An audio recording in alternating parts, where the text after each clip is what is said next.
Hello everyone. Today we will be doing a dictation from Progressive Magazine, June 2026. I will be dictating exercise 13. We will start the dictation in 10 seconds. 5 seconds to go.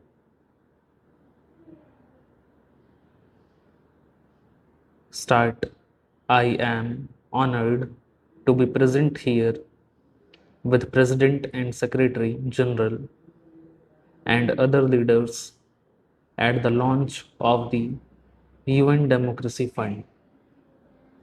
This was proposed by President at the UN General Assembly last year and has received widespread acclaim. Its relevance is underscored by its becoming a concrete reality in just a year's time. May I take this opportunity to express our solidarity with the people of New Orleans and other regions devastated by the destructive fury of Hurricane Katrina.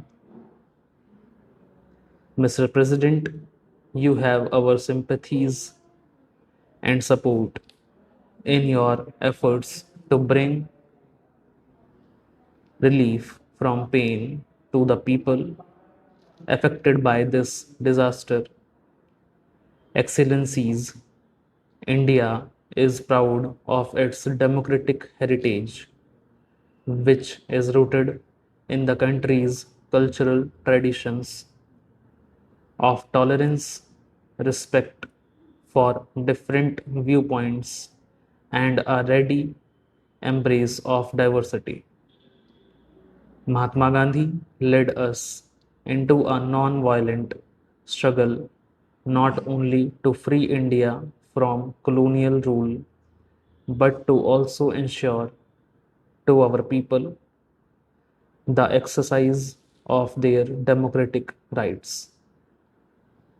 To him, it was clear that the end of colonial rule would mean very little unless the broad masses of the people of India were empowered with democracy. We were also inspired by the ideals of freedom, equality, and justice that were the hallmarks of the great French and American revolutions. India's awakening to freedom in turn inspired freedom movements in Asia and Africa. A whole family of independent and proud nations took their place on the world stage. India sympathized with and supported their struggle to become masters of their own destiny. For us, the democratic ideal is a common heritage of mankind. Those fortunate to enjoy its fruits have a responsibility to share its benefits with others. As the world's largest democracy, it is natural that India should have been among the first to welcome and support the concept of a UN Democracy Fund. We believe that a democracy based on universal adult suffrage empowers the most humble citizen of our country and give him a sense of dignity. Poverty, illiteracy, or socio-economic backwardness do not hinder the exercise of democracy. Quite the contrary, our experience of more than 50 years of democratic rule demonstrates how democracy is a most powerful tool to successfully overcome the challenge of development, but most of all, democracy alone gives the assurance that the developmental aspirations of the poorest citizens of our society will be taken into consideration by such programs. I bring the best wishes and felicitations of the people of India to this August Assembly meeting in its historic 60th session. India has a special regard for the United Nations. The ideals of the UN run parallel to our own civilizational ethos. This is the ancient India concept of Vasudev Kutumbakam, or the whole world is one family. It is this idea of a shared destiny which encouraged this August Assembly 5 years ago to adopt the Millennium Development Goals. May I take this opportunity to convey our deep condolences and sympathies to the government and the people of United States on the widespread destruction caused by Hurricane Katrina. At the turn of the century, there was growing recognition that the contemporary challenges of pandemic diseases, environmental depredation, and terrorism demand a global response. At the same time, there was hope and optimism. The world community welcomed advances in science and technology, which made it possible as never before in human history to confront these challenges.